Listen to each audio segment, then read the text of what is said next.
Experiment. Faraday experiment ಅಲ್ಲಿ ಏನಾಗಿದೆ, ಇಲ್ಲಿ ಒಂದು ಕಾಪರ್ ಕಾಯಿಲ್ ಅನ್ನ ಕಾಯಿಲ್ ಮಾಡಿ ಇಟ್ಟಿದೀವಿ. ಅಂಡ್ ಮ್ಯಾಗ್ನೆಟ್ ಅಲ್ಲಿ ಏನಿರುತ್ತೆ, ಆಲ್ರೆಡಿ ಮ್ಯಾಗ್ನೆಟಿಕ್ ಫೀಲ್ಡ್ ಇರುತ್ತೆ. ಸೊ ಮ್ಯಾಗ್ನೆಟಿಕ್ ಫೀಲ್ಡ್ ಅನ್ನ ಕಾಪರ್ ಕಾಯಿಲ್ ಒಳಗಡೆ ಮೂವ್ ಮಾಡಿದಾಗ ಏನಾಗುತ್ತೆ, ಕರೆಂಟ್ ಪ್ರೊಡ್ಯೂಸ್ ಆಗುತ್ತೆ. ಸೊ ಯಾಕಂದ್ರೆ ಮ್ಯಾಗ್ನೆಟಿಕ್ ಫೀಲ್ಡ್ ಅಲ್ಲಿ ಮ್ಯಾಗ್ನೆಟ್ ಅಲ್ಲಿ ಮ್ಯಾಗ್ನೆಟಿಕ್ ಫೀಲ್ಡ್ ಇರುತ್ತೆ. ಸೊ ಅದನ್ನು ಒಳಗಡೆ ತಂದಾಗ ಮ್ಯಾಗ್ನೆಟಿಕ್ ಫೀಲ್ಡ್ ಡಿಸ್ಟರ್ಬ್ ಆಗಿ ಅಲ್ಲಿ ವೋಲ್ಟೇಜ್ ಕ್ರಿಯೇಟ್ ಆಗಿ ಸೊ ಅದೇನಾಗುತ್ತೆ, ಕರೆಂಟ್ ಅನ್ನ ಪ್ರೊಡ್ಯೂಸ್ ಮಾಡುತ್ತೆ. ಸೊ ಇದನ್ನೇ ಈ ಮಾಡೆಲ್ ನ ಯೂಸ್ ಮಾಡ್ಕೊಂಡು ನಾವು ಜನರೇಟರ್ ನ ಕ್ರಿಯೇಟ್ ಮಾಡ್ತೀವಿ.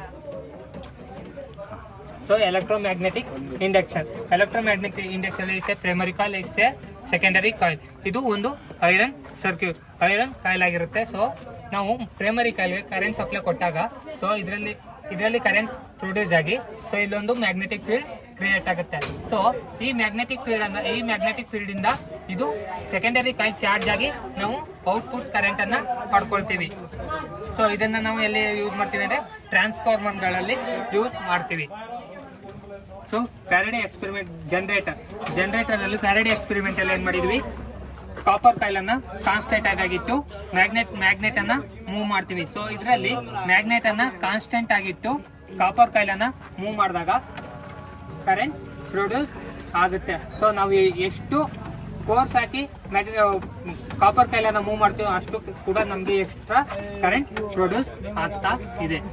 Miniature circuit breaker. So MSB ನ ನಾವು ತುಂಬಾ ಕಡೆ ಮನೆಯಲ್ಲೇ ಯೂಸ್ ಮಾಡ್ತೀವಿ. ಸೊ ಇದರಲ್ಲಿ ನಾವು ಸಮ್ ಅಮೌಂಟ್ ಆಫ್ ವೋಲ್ಟೇಜ್ ಅನ್ನ ಕರೆಂಟ್ ಅನ್ನ ಫ್ಲೋ ಮಾಡ್ತೀವಿ. ಸೊ ಮೈಕ್ರೋವೇವ್ಸ್ ಅನ್ನ ಆನ್ ಮಾಡಿದೆ ಆ್ಯಂಡ್ ವಾಷಿಂಗ್ ಮಿಷಿನ್ ಕೂಡ ಆನ್ ಮಾಡಿದೆ, ಎರಡು ವರ್ಕ್ ಆಗ್ತಾ ಇದೆ. ಸೊ ಇವಾಗ ನಾನು ಫ್ಯಾನ್ ಆನ್ ಮಾಡಿದ್ರೆ ಸೊ MSB ಡಿಪ್ ಆಯ್ತು. ಸೊ MSB ಡಿಪ್ ಆಯ್ತು ಯಾಕೆಂದ್ರೆ ನಾವು ವೋಲ್ಟೇಜ್ ಅನ್ನ ಎರಡು ಕಂಪೋನೆಂಟ್, ಎರಡು ಎಲೆಕ್ಟ್ರಿಕ್ ಡಿವೈಸ್ ಮಾತ್ರ ಸಪ್ಲೈ ಕೊಟ್ಟಿದ್ವಿ. ಮೂರನೇ ಡಿವೈಸ್ ಆಕ್ಟಿವ್ ಆದಾಗ ಏನಾಯ್ತು, ವೋಲ್ಟೇಜ್ ಜಾಸ್ತಿ ಆದ್ರಿಂದ MSB ಡಿಪ್ ಆಯ್ತು. ಇದರಿಂದ ಏನಾಗ್ತಿದೆ, ನಾವು ಶಾರ್ಟ್ ಸರ್ಕ್ಯೂಟ್ ಅನ್ನ ಮನೆಯಲ್ಲಿ ತಪ್ಪಿಸಬಹುದು. ಸೊ ಇವಾಗ MSB ಆನ್ ಮಾಡಿ ಫ್ಯಾನ್ ಆನ್ ಮಾಡಿದೆ, ಲೈಟ್ ಆನ್ ಮಾಡಿದೆ, ಎರಡು ಡಿವೈಸ್ ಮಾತ್ರ ಕೊಟ್ಟಿರೋದು. ಸೊ ನಾನು ಮೈಕ್ರೋವೇವ್ಸ್ ನ ಆನ್ ಮಾಡ್ತೀನಿ ಅಂದ್ರೆ MSB ಡಿಪ್ ಆಗುತ್ತೆ. ಇದು ಇಂಡಕ್ಷನ್ ಬಲ್ಬ್, ಇದರಲ್ಲಿ ಟಂಗ್ಸ್ಟನ್ ಅನ್ನ ಯೂಸ್ ಮಾಡಿರ್ತೀವಿ. And this A complete current bulb and this A LED bulb. ಇದರಲ್ಲಿ ಎಲ್ಲದಕ್ಕೂ ಕೂಡ ಬ್ರೈಟ್ನೆಸ್, ಮೂರು ಬಲ್ಬ್ ಕೂಡ ಬ್ರೈಟ್ನೆಸ್ ಸೇಮ್ ಆಗಿರುತ್ತೆ. ಬಟ್ ಆದ್ರೆ ಇದರೆಲ್ಲ ಬಾಳಿಕೆ ಕಡಿಮೆ ಅಂಡ್ ಇದು ಅದಕ್ಕಿಂತ ಬಾಳಿಕೆ ಜಾಸ್ತಿ, ಬಟ್ LED ಗಿಂತ ಕಡಿಮೆ. ಅಂಡ್ LED ಜಾಸ್ತಿ ಬಾಳಿಕೆನೂ ಬರುತ್ತೆ ಅಂಡ್ ಶಕ್ತಿಯ ಬಳಕೆ ಇದರಲ್ಲಿ 60 ವ್ಯಾಟ್ ಇದೆ, ಇದರಲ್ಲಿ 20 ವ್ಯಾಟ್ ಇದೆ, ಇದರಲ್ಲಿ only 9 watt.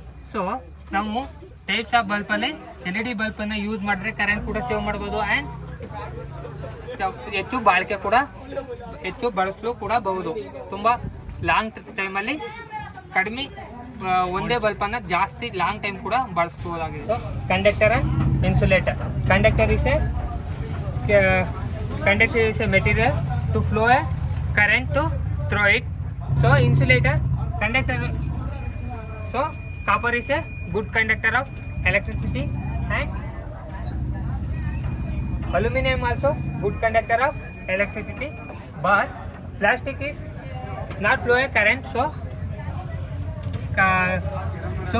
plastic is a insulator and dry wood also a insulator. So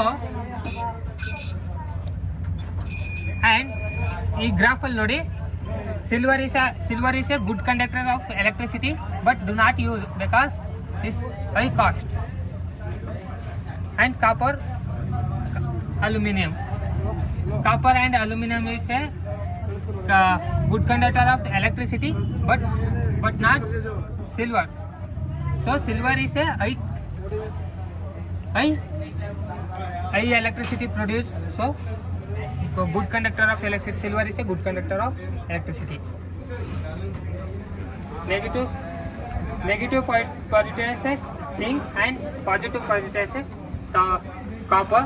So my body is act like a battery because my body is ನನ್ನ ಬಾಡಿಯಲ್ಲಿ ತೇವಾಂಶ ಇರೋದ್ರಿಂದ, ನನ್ನ ಬಾಡಿಯಲ್ಲಿ ಇರ್ತಕ್ಕಂಥ ಮಾಯಿಶ್ಚರ್ ಇಂದ ಬ್ಯಾಟ್ರಿ ಒಂದು ಬ್ಯಾಟರಿ ಆಗಿ ವರ್ಕ್ ಆಗುತ್ತೆ. So small amount of current is produce micro ampere. Ohm's law definition is a current is directly proportional to the voltage and inversely proportional to the resistance. So the increased voltage, current also increases. This is called Ohm's law. Thick and thin wire. So thick wire is resistance. Thick wire ಅಲ್ಲಿ resistance ಜಾಸ್ತಿ ಇರುತ್ತೆ and thin ವೈರಲ್ಲಿ thick ವೈರಲ್ಲಿ resistance ಕಡಿಮೆ ಇರುತ್ತೆ and thin ವೈರಲ್ಲಿ resistance ಜಾಸ್ತಿ ಇರುತ್ತೆ because and thin ವೈರಲ್ಲಿ current ಕೂಡ ಕಡಿಮೆ flow ಆಗುತ್ತೆ ಆ್ಯಂಡ್ ಥಿಕ್ ವೈರಲ್ಲಿ ಕರೆಂಟ್ ಕೂಡ ಜಾಸ್ತಿ ಫ್ಲೋ ಆಗುತ್ತೆ. ಸೊ ವಿ ಶೋ ದಟ್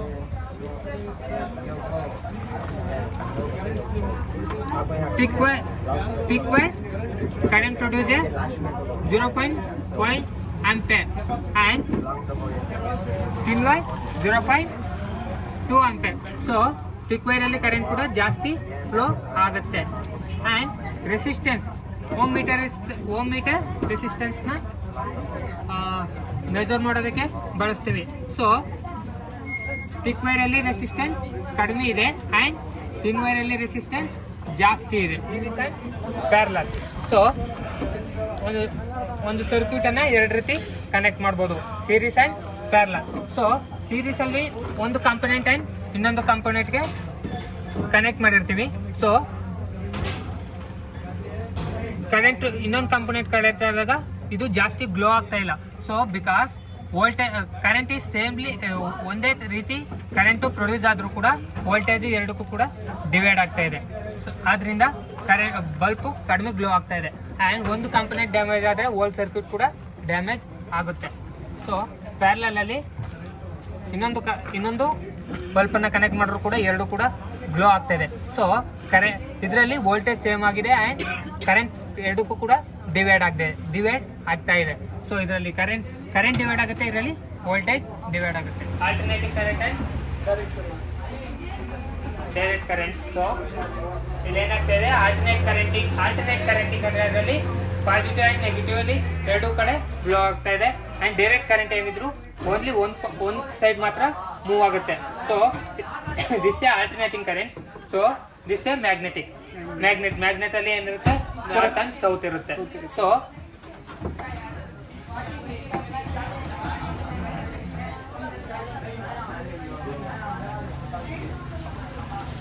ಗಮನಿಸಿ, ಅಲ್ಲಿ ಏನಾಗ್ತಾ ಇದೆ, ಇದು ಪಾಸಿಟಿವ್ ಆ್ಯಂಡ್ ನೆಗೆಟಿವ್ ಎರಡೂ ಕಡೆ ಬ್ಲಿಂಕ್ ಆಗ್ತಾ ಇದೆ. So this A alternating current. So direct current ಅನ್ನು ಏನಾಗ್ತಾ ಇದೆ ನೋಡಿ, ಒಂದೇ ಕಡೆ ಡೈರೆಕ್ಷನ್ ಆಡ್ತಾ ಇದೆ, ಅದು ಆ ಕಡೆ ಈ ಕಡೆ ವಾಲ್ತಾ ಇಲ್ಲ. So direct current only one direction. Alternate current positive and negative ಎರಡು ಕಡೆ ಡೈರೆಕ್ಟ್ ಮಾಡುತ್ತೆ, ಮೂವ್ ಮಾಡುತ್ತೆ.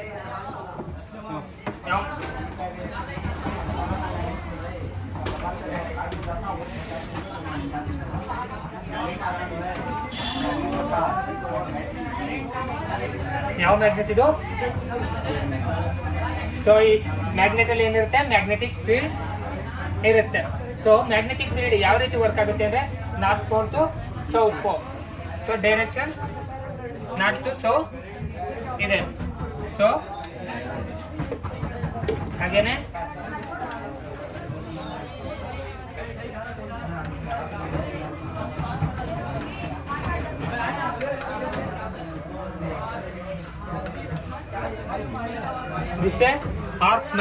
ಹರ್ಷು ಮ್ಯಾಗ್ನೆಟ್ ಏನ್ ಮಾಡ್ತಾ ಇದೆ, ಇಲ್ಲಿ south pole to north pole line create ಆಗ್ತಾ ಇದೆ. So centre of the point ಏನಾಗ್ತಿದೆ, ಇದು ಲೈನ್ಸ್ ಕ್ರಿಯೇಟ್ ಆಗುತ್ತೆ, ಬಟ್ ನಾಟ್ ಇದರಷ್ಟು ಇರಲ್ಲ. ಯಾಕಂದ್ರೆ ಇಲ್ಲಿ ಮ್ಯಾಗ್ನೆಟಿಕ್ ಫೀಲ್ಡ್ ಜಾಸ್ತಿ ಇರುತ್ತೆ ಅಂಡ್ ಸೆಂಟ್ರಲ್ಲಿ ಕಡಿಮೆ ಇರುತ್ತೆ. ಅಲ್ಲೂ ಕೂಡ ಇರುತ್ತೆ ಆದ್ರೆ ಕಡಿಮೆ ಇರುತ್ತೆ. ಅಂಡ್ ಇದು ಯಾವ ಶೇಪ್ ಇದೆ, ಅದು ಸರ್ಕಲ್ ಮ್ಯಾಗ್ನೆಟ್ ಅಲ್ವಾ. ಸೊ ಇದ್ರಲ್ಲಿ ಏನಾಗುತ್ತೆ, north pole and south pole ಇರುತ್ತೆ. ಸೊ ಮ್ಯಾಗ್ನೆಟ್ ಫೀಲ್ಡ್ ಏನಾಗುತ್ತೆ, ಸರ್ಕಲ್ ಅಲ್ಲಿ ಕ್ರಿಯೇಟ್ ಆಗಿರುತ್ತೆ, ಡಿಸ್ಟ್ರಿಬ್ಯೂಟ್ ಆಗಿರುತ್ತೆ. ಸೊ ಸರ್ಕಲ್ ಟೈಪ್ ಅಲ್ಲಿ ಮ್ಯಾಗ್ನೆಟಿಕ್ ಫೀಲ್ಡ್ ಇರುತ್ತೆ. ಬ್ಯಾಲೆನ್ಸಿಂಗ್ ಬಿಡ್ ಅಲ್ಲಿ ಏನಾಗುತ್ತೆ, ಬ್ಯಾಲೆನ್ಸಿಂಗ್ ಬ್ರಿಡ್ಜ್ ಅನ್ನ ನಾವು ಯಾವುದಕ್ಕೆ ಯೂಸ್ ಮಾಡ್ತೀವಿ ಅಂದ್ರೆ ಅನ್ನೊಂದು ರೆಸಿಸ್ಟರ್ನ ಪಾಯಿಂಟ್ ಔಟ್ ಮಾಡೋದಕ್ಕೆ ಯೂಸ್ ಮಾಡ್ತೀವಿ. ಸೊ ನಮಗೆ ಎರಡು ರೆಸಿಸ್ಟರ್ ಗೊತ್ತಿರೋ resistor R1 and R2 is a known resistor ಅಂದ್ರೆ ಗೊತ್ತಿರ್ತಕ್ಕಂಥ ರೆಸಿಸ್ಟರ್. ಈಸ್ ಎ ರಿಯೋಸ್ಟಾಟ್ ಅಂದ್ರೆ ಬ್ಯಾಲೆನ್ಸಿಂಗ್ ರೆಸಿಸ್ಟರ್. ನಾವು ಎಲ್ಲಿಗೆ ಬೇಕು ಅಲ್ಲಿಗೆ ಅಷ್ಟು ಬ್ಯಾಲೆನ್ಸ್ ಮಾಡ್ಕೊಳ್ಳೋಂಥ ರೆಸಿಸ್ಟರ್. ಅಂದ್ರೆ RQ is a unknown resistor ಅಂದ್ರೆ ನಮಗೆ ಈ ರೆಸಿಸ್ಟೆನ್ಸ್ ಯಾವುದು ಅಂತ ಗೊತ್ತಿಲ್ಲ. ಸೊ ಇದನ್ನ ಫೈಂಡ್ ಔಟ್ ಮಾಡೋದಕ್ಕೆ ಒಂದು ಫಾರ್ಮುಲಾ ಇದೆ. R1 divided by R2 is equal to RQ divided by RX. RX is a unknown resistor, rheostat ಅಂದ್ರೆ ವೇರಿಯಬಲ್ ರೆಸಿಸ್ಟರ್. ಸೊ ಈ ವೇರಿಯಬಲ್ ರೆಸಿಸ್ಟರ್ ರಿಯೋಸ್ಟಾಟ್ ಅನ್ನ ನಾವು ಬ್ಯಾಲೆನ್ಸಿಂಗ್ ಮಾಡಿ ಇದ್ರ ವ್ಯಾಲ್ಯೂನ ಫೈಂಡ್ ಔಟ್ ಮಾಡಿ ಈ ಮೂರು ರೆಸಿಸ್ಟರ್ ವ್ಯಾಲ್ಯೂನ ಈ ಫಾರ್ಮುಲಾಗೆ ಹಾಕಿದ್ರೆ unknown resistor formula, unknown resistor ಎಷ್ಟು ರೆಸಿಸ್ಟಿವಿಟಿ ಅಂತ ಇದೆ ಗೊತ್ತಾಗುತ್ತೆ. ಸೊ ಇದನ್ನ ನಾವು ಬ್ಯಾಲೆನ್ಸಿಂಗ್ ಬ್ರಿಡ್ಜ್ ಅಂತ ಕರಿತೀವಿ. ಸೊ ಆಸ್ಟೆಡ್ ಎಕ್ಸ್ಪೆರಿಮೆಂಟ್ ಏನಂದ್ರೆ ಕರೆಂಟ್ ಅನ್ನ ಫ್ಲೋ ಮಾಡಿದಾಗ ಅಲ್ಲಿ ಒಂದು ಮ್ಯಾಗ್ನೆಟಿಕ್ ಫೀಲ್ಡ್ ಕ್ರಿಯೇಟ್ ಆಗುತ್ತೆ. ಸೊ ಮ್ಯಾಗ್ನೆಟಿಕ್ ಫೀಲ್ಡ್ ಅಲ್ಲಿ ಏನಾಗುತ್ತೆ, ನಾರ್ತ್ ಟು ಸೌತ್ ಪೋಲ್ ಇರುತ್ತೆ. ಸೊ ಕರೆಂಟ್ ಏನಾಗ್ತಿದೆ, ಈ ಕಡೆಯಿಂದ ಈ ಕಡೆ ಪಾಸ್ ಆಗ್ತಿದ್ರೆ ಅಲ್ಲಿ ದಿಕ್ಸೂಚಿ ಏನಾಗ್ತಿದೆ, ರಿಫ್ಲೆಕ್ಟ್ ಮಾಡ್ತಾ ಇದೆ. ಸೊ ಆ ಕಡೆಯಿಂದ ಈ ಕಡೆ ಪಾಸ್ ಮಾಡಿದಾಗ ಏನಾಗುತ್ತೆ, ದಿಕ್ಸೂಚಿ reflect. So north to south pole, south to north pole deflect ಆಗ್ತಾ ಇದೆ. ಸೊ ಎಲೆಕ್ಟ್ರಿಸಿಟಿ ಪಾಸ್ ಮಾಡಿದಾಗ ಅಲ್ಲಿ ಮ್ಯಾಗ್ನೆಟಿಕ್ ಫೀಲ್ಡ್ ಕ್ರಿಯೇಟ್ ಆಗುತ್ತೆ. So magnetic property of temperature. So magnet ಅಲ್ಲಿ ಆಲ್ರೆಡಿ ಮ್ಯಾಗ್ನೆಟಿಕ್ ಪ್ರಾಪರ್ಟಿ ಇರುತ್ತೆ. ಸೊ ಈ ಐರನ್ಗೆ ಏನಾಗಿದೆ, ಅದು ಅಟ್ರಾಕ್ಟ್ ಆಗಿದೆ. ಸೊ ಅಟ್ರಾಕ್ಟ್ ಆದಾಗ ಈ ಐರನ್ ರಾಡ್ ಅನ್ನ ನಾವು ಹೀಟ್ ಮಾಡಿದಾಗ ಏನಾಗುತ್ತೆ, ಇಲ್ಲಿರ್ತಕ್ಕಂಥ ಪಾಯಿಂಟ್ಸ್ ಗಳೆಲ್ಲ ಡಿಸ್ಟ್ರಾಕ್ಟ್ ಆಗಿ ಮ್ಯಾಗ್ನೆಟಿಕ್ ಪ್ರಾಪರ್ಟಿನ ಕಳ್ಕೊಳ್ಳುತ್ತೆ. ಸೊ ಆ ಮ್ಯಾಗ್ನೆಟಿಕ್ ಪ್ರಾಪರ್ಟಿನ ಕಳ್ಕೊಳ್ಳೋಕ್ಕಂತ ಪಾಯಿಂಟ್ಗೆ ಕ್ಯೂರಿ ಪಾಯಿಂಟ್ ಅಂತ ಕರಿತೀವಿ. ಸೊ ಟೆಂಪರೇಚರ್ ಲೋ ಆದಾಗ ಮತ್ತೆ ತನ್ನ ಎಲ್ಲ ಮಾಲಿಕ್ಯೂಲ್ಸ್ ಒಟ್ಟಾಗಿ ಅಟ್ರಾಕ್ಟ್ ಆಗುತ್ತೆ. ಸೊ ಕೆಪಾಸಿಟರ್ನ ನಾವು ಏನಕ್ಕೆ ಯೂಸ್ ಮಾಡ್ತೀವಿ ಅಂದ್ರೆ, ಈ ನೋಡಿ ನಾನು ಬ್ಯಾಟ್ರಿಯಿಂದ ಲೈಟ್ ಕರೆಂಟ್ ಅನ್ನ ಪಾಸ್ ಮಾಡಿದೆ. ಸೊ ಕರೆಂಟ್ ಪಾಸ್ ಮಾಡಿದಾಗ ಏನಾಗುತ್ತೆ, ಎರಡು ಲೈಟ್ ಕೂಡ ಗ್ಲೋ ಆಗುತ್ತೆ. ಅಂಡ್ ನನ್ನ ಕೈ ಬಿಟ್ಟಾಗ ಇದು ಆಫ್ ಆದ್ರೂ ಕೂಡ ಈ ಲೈಟ್ ಮಾತ್ರ ಗ್ಲೋ ಆಗ್ತಾ ಇದೆ. ಸೊ ಏನಾಗುತ್ತೆ ಅಂದ್ರೆ, ನಾವು ಕರೆಂಟ್ ಪಾಸ್ ಮಾಡಿದಾಗ ಕೆಪಾಸಿಟರ್ ಸ್ವಲ್ಪ ಚಾರ್ಜಸ್ ಅನ್ನ ಅದು ಸ್ಟೋರ್ ಮಾಡ್ಕೊಂಡು ಬ್ಯಾಟ್ರಿ ತರ ಕೆಲಸ ಮಾಡುತ್ತೆ. ಸೊ ಇದನ್ನ ನಾವು ತುಂಬಾ ಕಡೆ ಯೂಸ್ ಮಾಡ್ತೀವಿ. Battery, camera and so many types of ಎಲ್ಲ ಸರ್ಕ್ಯೂಟ್ಗಳಲ್ಲೂ ಕೆಪಾಸಿಟರ್ ನ ಯೂಸ್ ಮಾಡ್ತೀವಿ. ಸೊ ಕೆಪಾಸಿಟರ್ ಏನಾಗುತ್ತೆ, ಸ್ಮಾಲ್ ಅಮೌಂಟ್ ಆಫ್ ಬ್ಯಾಟ್ರಿ ತರ ಕಾರ್ಯನಿರ್ವಹಿಸುತ್ತೆ. ಕೆಪಾಸಿಟರ್ ನ ಸೀರೀಸ್ ಅಂಡ್ ಪ್ಯಾರಲಲ್ ಕೆಪಾಸಿಟರ್ ಆಗಿ ಕನೆಕ್ಟ್ ಮಾಡಿದಾಗ ಏನಾಗ್ತಿದೆ, ಇಲ್ಲಿ ಚಾರ್ಜಸ್ ಅನ್ನ ಕರೆಂಟ್ ಪಾಸ್ ಮಾಡಿದಾಗ ಕೆಪಾಸಿಟರ್ ಚಾರ್ಜಸ್ ಅನ್ನ ಸ್ಟೋರ್ ಮಾಡ್ಕೊಳ್ತಾ ಇದೆ. ಸೊ ಇದರಲ್ಲೂ ಕೂಡ ಕೆಪಾಸಿಟರ್ ಚಾರ್ಜಸ್ ಅನ್ನ ಸ್ಟೋರ್ ಮಾಡ್ಕೊಳ್ತಾ ಇದೆ. ಬಟ್ ನಾನೀಗ ಕರೆಂಟ್ ಫ್ಲೋ ಮಾಡೋದನ್ನ ಬಿಟ್ಟಾಗ ಏನಾಗುತ್ತೆ, ಸೊ ಇಲ್ಲೂ ಕೂಡ ಕೆಪಾಸಿಟರ್ ಚಾರ್ಜ್ ಮಾಡ್ಕೊಂಡು ಬಿಡ್ತಾ ಇದೆ. ಬಟ್ ಇದಕ್ಕಿಂತ ಸೀರೀಸ್ ಕನೆಕ್ಷನ್ ಗಿಂತ ಪ್ಯಾರಲಲ್ ಕನೆಕ್ಷನ್ ಅಲ್ಲಿ ಜಾಸ್ತಿ ಕೆಪಾಸಿಟರ್ ಸ್ಟೋರ್ ಆಗಿದೆ. ಅಂದ್ರೆ ಚಾರ್ಜಸ್ ಜಾಸ್ತಿ ಸ್ಟೋರ್ ಆಗಿ ಇದರಲ್ಲಿ ಬೇಗ ಚಾರ್ಜಸ್ ಕಡಿಮೆ ಆಯಿತು ಅಂಡ್ ದಿಸ್ ಅಲ್ಲಿ ಕೆಪಾಸಿಟರ್ ಅಲ್ಲಿ ಜಾಸ್ತಿ ಕರೆಂಟ್ ಸ್ಟೋರ್ ಆಗುತ್ತೆ. ಸೊ ಯಾವುದೇ ಕನೆಕ್ಷನ್ ಅಲ್ಲಿ ಸೀರೀಸ್ ಕನೆಕ್ಷನ್ ಗಿಂತ ಪ್ಯಾರಲಲ್ ಕನೆಕ್ಷನ್ ಅಲ್ಲಿ ಕೆಪಾಸಿಟರ್ ಜಾಸ್ತಿ ಕರೆಂಟ್ ಅನ್ನ ಸ್ಟೋರ್ ಮಾಡಿ ಇಟ್ಕೊಂಡು ಕಡಿಮೆ ಸರಿಯಾದ ರೀತಿಯಲ್ಲಿ ಕಡಿಮೆಯಾಗಿ ಫ್ಲೋ ಆಗ್ತಾ ಇದೆ ಅಷ್ಟೇ. ಫ್ಲೆಮಿಂಗ್ ಲೆಫ್ಟ್ ಹ್ಯಾಂಡ್ ರೂಲ್ ಮೂರು ಬೆರಳುಗಳನ್ನ ಪರ್ಪೆಂಡಿಕ್ಯುಲರ್ ಆಗಿ ಇಟ್ಕೊಂಡ್ರೆ ಮಧ್ಯದ ಬೆರಳು ಡೈರೆಕ್ಷನ್ ಆಫ್ ಕರೆಂಟ್ ಅನ್ನ ತೋರಿಸಿದ್ರೆ ಫೋರ್ ಫಿಂಗರ್ ಮ್ಯಾಗ್ನೆಟಿಕ್ ಫೀಲ್ಡ್ ಅನ್ನ ರಿಫ್ಲೆಕ್ಟ್ ಮಾಡುತ್ತೆ and thumb direction of force ಅನ್ನ ರಿಫ್ಲೆಕ್ಟ್ ಮಾಡುತ್ತೆ. ಸೊ ಈಗ ಕರೆಂಟ್ ಅನ್ನ ನಾವು ಪಾಸ್ ಮಾಡಿದಾಗ, so direction of current flow ಅಂದ್ರೆ ಡೈರೆಕ್ಷನ್ ಆಫ್ ಫ್ಲೋ ಬ್ಲಿಂಕ್ ಆಗುತ್ತೆ. So this Fleming left hand rule. So ಈ ಫ್ಲೆಮಿಂಗ್ ಲೆಫ್ಟ್ ಹ್ಯಾಂಡ್ ರೂಲ್ ಅಲ್ಲೇ ನಾವು ಇದನ್ನ ಯೂಸ್ ಮಾಡಿಕೊಂಡು ನಾವು ಮೋಟರ್ ಅನ್ನ ಕ್ರಿಯೇಟ್ ಮಾಡ್ತೀವಿ.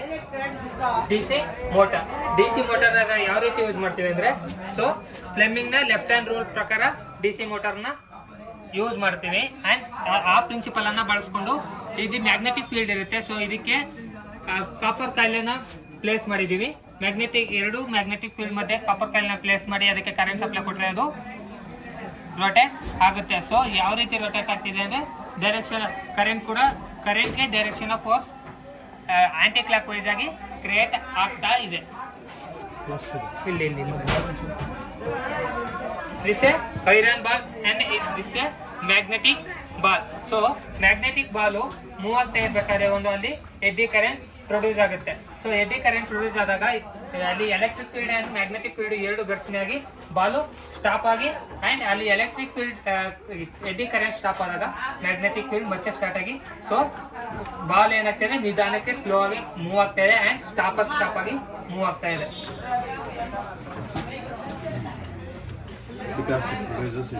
ಎಡ್ಡಿ ಕರೆಂಟ್ ಸ್ಟಾರ್ಟ್ ಮಾಡಿ ಸರ್. ಚಂದ್ರ ಅವರೇ ತುಂಬ ಥ್ಯಾಂಕ್ಸ್. ತಾವಿಲ್ಲಿ ನಮ್ಮ ಪಾಠಶಾಲೆಗೆ ಬಂದು ತುಂಬ ಚೆನ್ನಾಗಿ ಮಕ್ಕಳಿಗೆ ಎಕ್ಸ್ಪ್ಲೈನ್ ಮಾಡಿದ್ದೀರಾ. Thank you very much sir.